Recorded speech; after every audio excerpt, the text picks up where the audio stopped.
Hi, good morning, good afternoon, good evening, good everything. Wherever you are, this very instant on the surface of the earth, listening to me and seeing me. Super excited. I am. Sincerely, I am. Uh, it gives me this freedom. Yep. Whenever I come into this space, because it's like I'm about to leave. It's not as if I'm dead.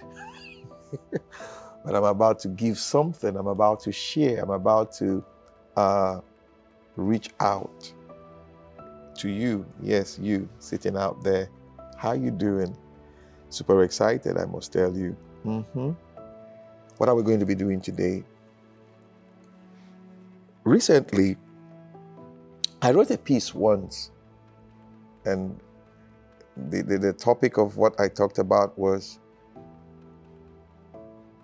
the man, the state, or man and state. What comes first? You know the egg and chicken theory. You ask yourself this question: egg and chicken, what comes first? Is it the chicken or the egg? Or is it the egg before the chicken? But you will agree with me, the relationship between the egg and the chicken brings about so many things. Yep. And that analogy has been with us forever. The state. The United States of America is one place that a good number of us we aspire to go to the US. We want to go to the US and all that. And if you ask me, why do you want to go to the US? Oh, it's a land of dreams, where dreams come alive. But if you really sit down and you look at America, the spirit of America, if I want to use that word, you would see America that we know today is as a result of people, individuals, who took on themselves the responsibility to grow. Like J.F. Kennedy would say, do not think of what America can do for you, but what you can do for America. That speech during his election period shot him so high there. What you can do for America, not what America can do for you. So more or less giving you that responsibility. And that's one thing about the US. People, individuals owning it, and they grow with it. When I was processing this thought, brooding over it, and I ran into a piece written by Professor Ndubisi Ekekwe. He's been on this show before, a brilliant mind. I love reading his pieces, and each time I read it, or I read them, I always take away something, honestly. And I'm going to read that, then we'll go in and out of the conversation and all of that. So in the narrative of Africa's development, there is a structural inversion. I love the way he puts it. We must accept private companies. There is a structural inversion we must accept. What's that? Private companies will lead the charge before public institutions become truly capable. To hope that the public institutions must be perfect before private enterprises can flourish is to misunderstand how nations have historically evolved. You get that? Let's go. Example, Rockefeller invented the US oil sector. Yes, that's the truth. John D. Rockefeller. He invented the US oil sector before the government came to regulate it. If you read about it, we've talked about it here on the show before, the Seven Sisters and all of that. It was something that Rockefeller built, but the way it was growing, it was becoming monstrous in nature, so the government had to come into it. Vanderbilt was writing the script on the railways as the government followed, and Carnegie seated still making. And Carnegie seeded steel making well beyond the understanding of the bureaucrats. You can see same in finance in the age of J.P. Morgan. Yeah.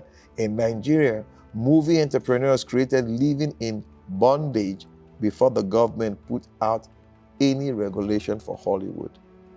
Sorry, I beg your pardon, Nollywood. For those of us who follow Nollywood very well, you know the movie Living in Bondage. Andy, you know the other, let me not go there, way back. Okay, simply when you look back at some economies, whether in Europe, North America, or East Asia, you will discover that robust private firms often preceded the full maturation of efficient public institutions. Why? Because governments rely on tax revenue, investment, and economic vibrancy to build functional institutions. Without thriving companies generating value, there is no fuel for institutional evolution. This was why, he's saying now, this was why my concern in a piece in Harvard, where I noted that Africa was urbanizing before industrialization, flipping centuries-old script that you industrialize and then urbanize. Did you get that?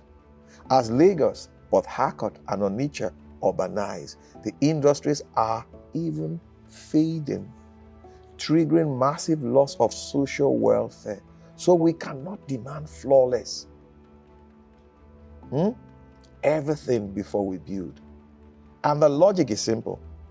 The success of private firms create the resources and moral force with which states can upgrade institutions. Yes, governments are resource constrained. They cannot fix everything at once. In truth, public institutions often languish because there isn't a thriving private sector to pay the piper. In Nigeria, for instance, many critics say we must solve power, roads, or corruption before investing. Well, but who pays for those fixes? Of course, many think Nigeria has a big purse. Our national budget is about the size of the healthcare budget of South Africa. Did you hear that? Which spends close to 100 billion more in national budget, even though it has about 30% of our population. Yes, I get it. How efficient are we with the little we have? That said, institutions matter. Yes, without them, firms face headwinds, but there is no global case where first they build perfect public institutions and then prosperous firms sprouted. Rather, industrious private sectors often spring, even amid institutional weakness, and provide the very impetus for institutional reform. Largely, he is now saying, my point is that public institutions are unimportant. Rather, their maturation is downstream of private sector dynamism. Simply, you must build and thrive to form the stronger and efficient government you expect. So basically, this is a thought that, I stayed with it for a while. Building the man. A wise man once said, in vain do you build a city if you do not first build the man. I know I've said it before on this show. The man. If you do not first build the man, in vain, the city structures and everything will collapse at the end of the day. So even as a people, even as a nation, we're going through a phase. Nigeria just turned 65. Yeah. Half a century is gone for us in our existence as a collective, as an entity.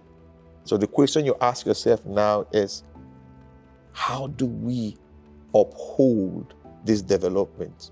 people, the capacity, individuals. Just like we read, from the piece, you look at the United States of America. I don't know if I've mentioned it here before, but I know I had this conversation with my wife once, and I always do. Guys, before I come on the set, most of the things you see me share with you, my wife is the first person to listen to it. She's the first person to, appreciate and maybe criticize in terms of all this or that and all of that. You look at the food business in America, for example, you can't go without noticing Heinz, I beg your pardon, the Heinz. The hospitality business in America, the Hilton, that's it. That's it. You see? So it's what we are supposed to encourage. We are supposed to embrace as a nation, building capacity, our individual capacity that comes together to form a collective and push our nation forward. So guys, don't throw the bathwater with the baby all away. A lot has been happening, I know, but you can't throw the bathwater and the baby all away. It's for us to sit down and ask ourselves some very important questions as a nation, as a people, even as we build our future, even as we build the collective future as a people. Truly, we have to. And this is my little contribution, yes, to this body of thought, to this body of work. As a nation, as a people, we must evolve. How do we evolve? Encourage individuals, build capacity, because as you grow, the state grows. If the state is not growing, likely you're not growing. The growth of the state is a function of our individual growth. As a people, as a nation. And we must see that and hold ourselves accountable. Because if you look at those prosperous nations and all of, they held themselves in this case, individuals who are breaking grounds, coming up with ideas, changing the landscape of their country. They held themselves to high standards of practice that we all now want to subscribe to. Accounting practices, human resource practices, or the energy sector practices and all that, what we now call the corporate governance. But first of all, in vain do you build a city without first building the man. I have to say this before I sign off. For those who are in that space, as in oil and gas, manufacturing, production, name it. Reach out and help the smaller ones. Let them also grow. Let it not be the crab mentality thing. There's this thing my wife told me once. She said, it's easier in a family when all of us are comfortable. It reduces pressure. But if only one person is, there's a limit to what that person can do. Whew. So this is what we came to do on the show today. Yes, go ahead. Don't give up. Your enlightenment, your betterment, your flourishing will eventually affect your environment. That's the total sum game, if you want to call it that. That is it. So don't give up. All right then. Yes, before I go, we are available on all. I keep saying all, some, not all. The predominant ones anyway. Facebook, Instagram, X. We have a YouTube channel. Yeah, please follow us. We are also on Spotify. I keep forgetting that. You can, look us up Spotify, download and listen to this amazing conversations. And please, please, please, please, please go ahead and share. Yes, like, leave a comment, but most importantly, share. Because the more you share, the more we multiply this effect, and it becomes that collective that cannot be resisted. All right, then, thank you. It gives me great joy knowing that you're always there listening. Till I come your way again, my name is Amachree Isoboye.